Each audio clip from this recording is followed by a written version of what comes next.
नमस्कार दोस्तों, आपका फिर से स्वागत है हमारे नए एपिसोड में नए श्लोकों के उच्चारण के साथ और कुछ हल्की फुल्की ज्ञान की बातों के साथ। आप सभी ने देखा हो मंदिर में, आप भी सोच रहे हो कि रोजाना मंदिर की बातें कहाँ से लेके आ रहा। मंदिर में बहुत सारी बातें एक ही दिन बता दूंगा तो मैं रोजाना कहानियाँ कहाँ से लेके आऊँगा आपके लिए।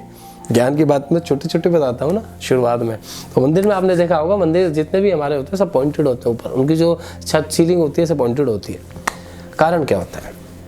कारण ये होता है कि जितने भी मंत्रों का उच्चारण किया जाता है वो अगर खुली आकाश के नीचे करेंगे तो वायुमंडल में चले जाएंगे सब। जितने भी मंत्रों का उच्चारण हुआ वो एक बार बोला, धीरे धीरे फ्रिक्वेंसी उनकी कम होती रहेगी, वो वायुमंडल में फैल जाएंगे। यहाँ पर क्या होता है, मंदिर के अंदर जैसे हमने श्लोकों का उच्चारण किया, मंत्रों का उच्चारण किया, वो वहीं आपस में, मतलब वो वायुमंडल में नहीं जाते, वहीं रहते हैं, बस उनकी फ्रिक्वेंसी धीरे धीरे कम होती रहती है। वो जो वहाँ का वातावरण होता है ना, उन मंत्रों से मुग्ध होता है, तो वातावरण बड़ा प्योर होता है वहाँ का। तो शायद इसी वजह से जो मंदिर की सीलिंग होती है वो पॉइंटेड बनी रहती है। तो वहाँ ऊपर तो ऑब्वियसली जाना ही जाना है उन मंत्रों को, पर वहाँ टकरा कर जो ध्वनि होती है ना, साउंड हमारी, वो कहते हैं कि एक बंद कमरे में अगर आप चिल्लाओगे तो वो 3 से 4 बार आपको सुनाई देगी वो आवाज़, वो गूंजती है ना। और आकाश के नीचे करोगे तो सीधा एक बार सुनाई दे, कोई गूंजेंगे नहीं आवाज़। तो इसलिए मंत्रों को बार बार जो हम उच्चारण करते हैं घूम फिर के हमारे कानों में दोबारा आता है और वहाँ का माहौल अच्छा बना रहता है। तो इसलिए जो मंदिर होते हैं उनकी टेरेस वो सीलिंग इस तरह की होती है। तो एक छोटे से ज्ञान की बात थी जो मुझे बतानी थी, आप लोगों तक पहुंचाई। तो हालांकि मंदिर की मैंने 3 बातें आपको बताई हैं, मंदिर के घंटे के विषय में और मंदिर की अभी सीलिंग के विषय में बता दिया, और सीधे हाथ से प्रसाद क्यों लेना चाहिए, जूते चप्पल क्यों नहीं पहनना चाहिए। एक ही एपिसोड में मैं बता सकता था, परंतु रोज़ाना मुझे भी तो कुछ ना कुछ ज्ञान की बात आपको बतानी है, और मैं एक ही साथ इतने बताऊंगा तो एपिसोड तो उसी में निकल जाएगा। श्लोकों का उच्चारण हम कब करेंगे? अब वही मैं हमेशा बोलता हूँ, शुरुआत से बोल रहा हूँ कि प्रेशर नहीं लेना, टेंशन नहीं लेनी। 10 मिनट निकालिए, 15 मिनट निकालिए, दिन के चलते फिरते आप सुनते रहिए। और ऐसा कोई मैं इतनी टिपिकल लैंग्वेज में बताता नहीं हूँ, जैसे मैं नॉर्मल अपने घर में बात करता हूँ, दोस्तों से बात करता हूँ, वैसे ही आपसे बात कर रहा हूँ। तो आनंद लेते रहिए ज्ञान की बातों का और श्लोकों को उच्चारण का। तो बढ़ते हैं श्लोकों की ओर। तो बढ़ते हैं श्लोक नंबर 5 की ओर। क्लेशो अधिकतरस्तेषां व्यक्ता सक्त चेतसाम अव्यक्ता ही गर्तिर्दुर्गम देह वर्धि वाप्यते।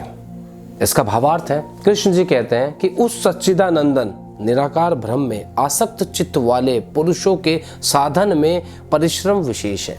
कहते हैं कि जो सच्चिदानंदन निराकार, जिसका कोई आकार नहीं है, उस ब्रह्म में आसक्त चित्त वाले, जिनका किसी चीज से अटैचमेंट नहीं है, ऐसे मन वाले पुरुषों के साधन में ना, उस तरह के योग में परिश्रम बहुत महत्व रखता है, बहुत विशेष है परिश्रम।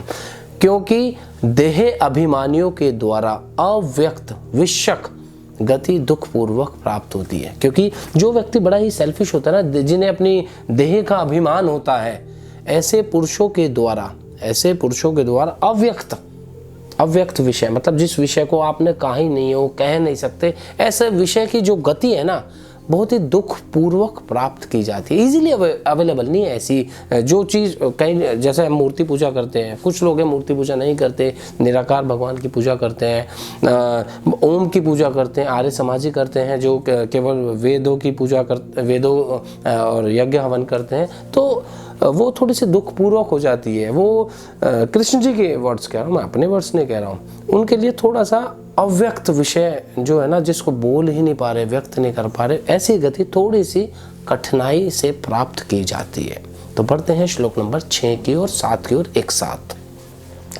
ये तु सर्वाणी कर्माणि मयि संतस्य मत परा अनन्य नैव योगेन माम ध्यानत उपासते तेषामहं समृद्धता मृत्यु संसार सागरात भवामी न चिरार्थ पार्थ मय्या वेशित चेतसाम।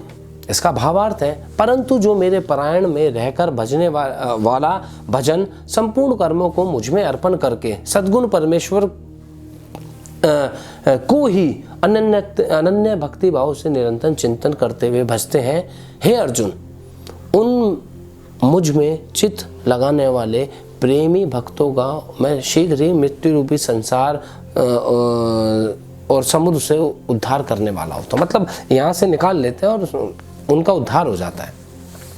अब क्या बता रहे हैं, इससे पहले वाले में बताया कि लोग थोड़ा सा वो कठिनाई वाला होता है, जिस चीज़ को आप व्यक्त नहीं कर सकते, जिस आकार को आप बता नहीं सकते, ऐसी गति थोड़ी सी मुश्किल है। परंतु जो लोग मेरे सद्गुण रूप को निरंतर भजन करते हैं और निरंतर अपने कर्मों के द्वारा सारे कर्म मुझको अर्पण करते हैं, ऐसे भक्ति भाव मुझ में अपना चित्त लगा देते हैं, संपूर्ण मुझ पे ही निछावर कर देते हैं सारी चीज़, ऐसे लोगों को मैं शीघ्र ही, ऐसे भक्तों को शीघ्र ही मैं इस मृत्यु रूपी संसार समुद्र से उनमें उनका उद्धार कर देता हूँ।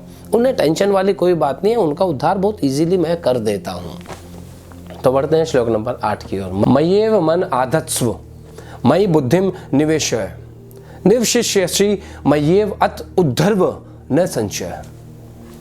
कहते हैं कि मुझ में मन को लगा और मुझ में ही बुद्धि को लगा, मुझ में ही अपना मन लगा और अपनी बुद्धि भी मुझ में ही लगा। इसके बाद इसके उपरांत मुझ में ही तू मुझ में ही निवास करेगा, इसमें कोई डाउट नहीं है, इसमें कोई संशय है ही नहीं। बड़ा सिंपल सा तात्पर्य है।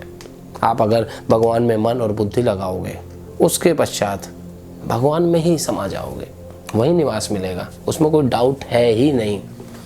कृष्ण जी ने सब तरह की बातें कह दी, पर एंड में जब वो समझा देते हैं ना, थोड़ा सा एंड में चीज़ें सही लगने लगती हैं। कहीं ना कहीं तो डरा देते हैं वो कि ये करेंगे तो ये होगा, ये करेंगे तो ये होगा, कौन सा रास्ता अपनाए, कौन सा पथ पर चले। तो एंड में बताते हैं कि आसक्त होकर लगे रहो भगवान में मन और बुद्धि के साथ, तो भगवान मिलेंगे एंड में। तो बढ़ते हैं श्लोक नंबर 9 की ओर। अथ चित्तम समाधातुम न शक्नोषि मयि स्थिरम अभ्यास योगेन ततो ममिच्छाप्तुम धनंजय।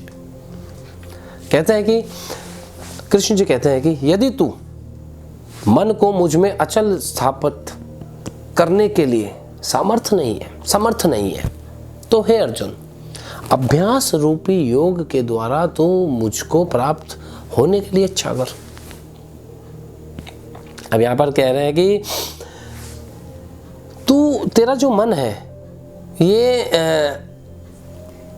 अचल नहीं है, मतलब तुझे लग रहा है कि तेरा मन अचल नहीं है मुझ में स्थापित करने के लिए, और तू कैपेबल नहीं है, तू समर्थ नहीं है। तो तू एक काम कर अर्जुन, तू अभ्यास रूपी योग से अभ्यास करता रहे, उस योग को कंटिन्यूअसली करता रहे। एक ना एक दिन उस चीज में परफेक्ट हो जाएगा, तू अपना मन अचल कर लेगा, तेरा मन चलित नहीं रहेगा। तो ऐसे अभ्यास रूपी योग से तू मुझ में स्थापित होने के लिए प्रयत्न कर, इच्छा कर ऐसी। तो दोस्तों देखते हैं कल के श्लोक में और क्या क्या बातें बताते हैं श्री कृष्ण जी। उसके लिए आपको इंतजार करना पड़ेगा कल के एपिसोड का। तब तक के लिए राधे राधे।